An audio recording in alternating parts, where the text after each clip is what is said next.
जी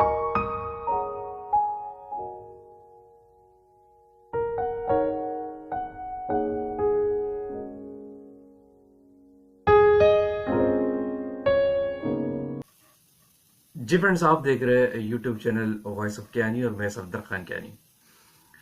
अच्छा फ्रेंड्स, मुझे कमेंट्स पे बहुत सारे सवाल ये ज़्यादा पूछे जाते हैं कि मैं एचपीएलसी पे एनालिसिस करता हूँ तो मेरी पीक जो है सिरप के केस में स्प्लिट हो जाती है या टैबलेट के केस में। ज़्यादा सिरप के सवाल आते हैं।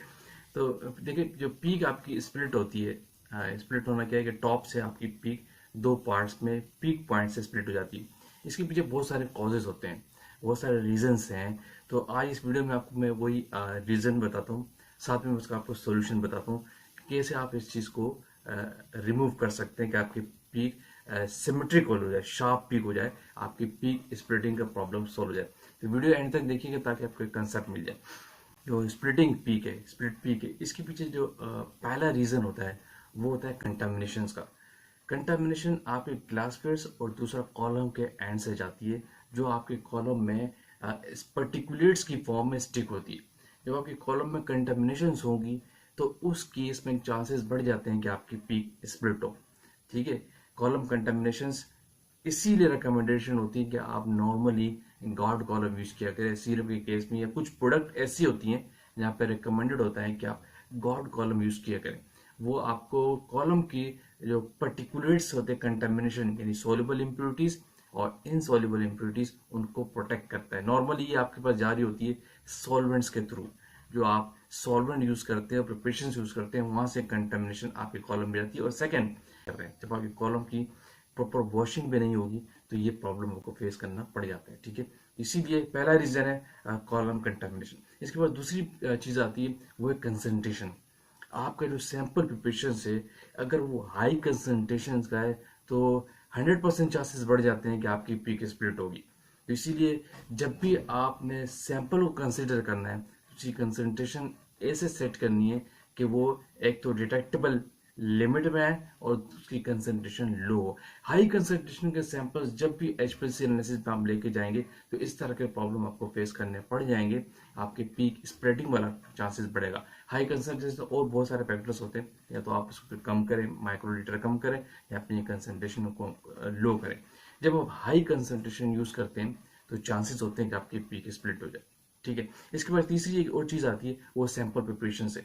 अगर आपकी sample preparation properly as per instructions नहीं होगी तो इससे भी चांसेस बढ़ते हैं कि आपकी पीक स्प्लिट हो, क्योंकि इसका बहुत बड़ा रोल है। समटाइम ऐसा होता है जो आप सैंपल प्रिपेयर कर रहे हैं उसमें प्रॉपर एक खास टाइम के लिए हीटिंग रिक्वायर्ड होती है, एक खास टेम्परेचर रिक्वायर्ड होता है, एक खास मिक्सिंग होती है। जब इन स्टेप्स को आप बाईपास करते हैं, शॉर्ट्स में जाते हैं, यानी प्रॉपरली हीटिंग भी आपने नहीं की, रिकमेंडेड है कि भाई 10 मिनट तक आपने हीटिंग करनी और इस टेम्परेचर पे करनी, जब उस चीज़ को आप फॉलो नहीं करेंगे तो पीक आपकी ठीक नहीं आएगी। कुछ कंपाउंड, कुछ सैंपल्स, कुछ प्रोडक्ट्स ऐसी होती हैं उनमें ये चीज़ रिकमेंडेड है कि आपने सैंपल प्रिपरेशन में एक स्टेप को भी बाईपास नहीं करना।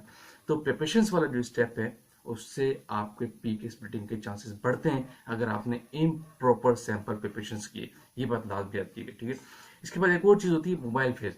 मोबाइल फेस का आपका बहुत बड़ा रोल है, जो आपका एक मूविंग सॉल्वेंट है आपके एचपीएलसी में मूव करता है, जिसके थ्रू आपका सैंपल्स जा रहा होता है।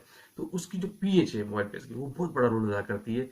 बहुत बड़ा रोल है पीएच का आपके मोबाइल फेस की पीक स्प्लिटिंग के लिए। तो इसलिए पीएच जो है ना, एक्यूरेट आपने मेजर करनी है। इसमें एक बहुत बड़ी और चीज होती है, पीएच और पीके वैल्यू। सैंपल के पीके वैल्यू और मोबाइल फेस की पीएच, इनका रिलेशन बहुत मैटर करता है। इस पे मेरी एक वीडियो अवेलेबल है, किसी को कोई भी क्यूरीज हो पीएच और पीके के हवाले से तो उस वीडियो को देख लेना। मैं लिंक भी शेयर कर दूंगा, उससे आपको काफी कंसेप्ट मिलेगा कि पीएच का कितना बड़ा रोल है। अगर पीएच एक्यूरेट मेजर नहीं होगी तो आपकी मोबाइल, आपकी जो एनालिसिस है उसकी पीक स्प्लिटिंग होने के चांसेस बढ़ते हैं। एक और चीज है, लास्ट में आपको बता दूं, वो है डाइल्यूशंस। लास्ट डाइल्यूशन जो आपकी सैंपल की होती है, वो कोशिश किया करें आपका मेथोडोलॉजी ऐसी हो कि लास्ट डाइल्यूशन आपकी मोबाइल फेस के अंदर हो। समटाइम ऐसा होता है कि रिकमेंडेशन होती है कि आपको सैंपल को इनिशियल स्टेज पे मेथनॉल में डिजोल्व करना पड़ जाता है या किसी और डायलुएंट पे डिजोल्व करना पड़ जाता है। डायलुएंट एक कंपोजिशन आप अलग से बनाते हैं, ऐसे मेथड्स हैं एज पर फार्माकोपिया। तो आपकी प्रिपरेशन ऐसी हो कि लास्ट डाइल्यूशन जो मस्टली आपके मोबाइल फेस के अंदर होनी चाहिए, क्योंकि अगर आपकी लास्ट डायल्यूशन मोबाइल फेस के अंदर नहीं होगी तो फिर इनकम्पैटिबिलिटी का चांसेस बहुत ज़्यादा बढ़ जाते हैं जो सैंपल्स और मोबाइल फेस के दरम्यान, तो इसीलिए उससे भी पीक स्प्लिटिंग के चांसेस बढ़ते हैं। तो आपने ट्राई करना है, बेस्ट मेथड ये चूज करना है कि आपकी लास्ट डायल्यूशन जो है वो सैंपल प्रिपरेशन जो है वो मोबाइल फेस के अंदर ही हो। अब मैं आपको इसकी रेमेडी बताऊं कि आपने इसको सॉल्व कैसे करना है। अगर पहला मैंने पॉइंट बताया था कंटामिनेशन का, तो आपने प्रॉपरली कॉलम को वॉश करना है। जब आप कॉलम की प्रॉपर वॉशिंग करेंगे तो आपके कॉलम की परफॉर्मेंस हाई हो जाती है। कॉलम की परफॉर्मेंस जब भी डाउन होगी वो कंटामिनेशन से डाउन होती है, जिससे आपके पीक स्प्लिटिंग के चांसेस बढ़ते हैं।